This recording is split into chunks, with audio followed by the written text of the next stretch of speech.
He told me my poems were too feminine. Like the perspectives that I spoke of held no space for him, and I guessed that he was right, because I don't try to pander to the male gaze of my life. I just tell it how I see it, and you could listen instead of trying to dictate validity. I mean, if you look at history, and the progression of women's stories from old wives' tales to female hysteria, and the current debate of what you really raped, here is the place to start pushing boundaries and creating that space for women's stories to not be too much. I didn't say any of this to him, though.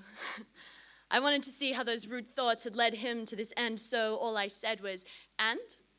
He told me I was being too negative, that you can't note the actions of a few and proclaim them to all, because not all men, and I nodded along, wondering when those bright lights would burn behind his eyes as the loops he talked in forced him to lap himself. But he just ran on by, and I waved to both of them, wondering which was a part of the all and which a part of the few. I must admit I was getting confused, because I don't see my poems as all that feminine.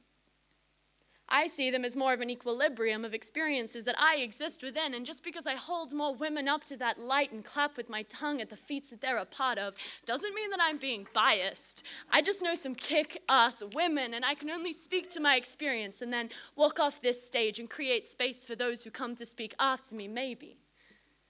If we all raised our voices and put forward more than just your dominant view, then our collective perspective will progress past the limited categorizations of correct or feminine, white or other, able or dismissed, straight or fetish. I stopped nodding once I realized he was just sexist.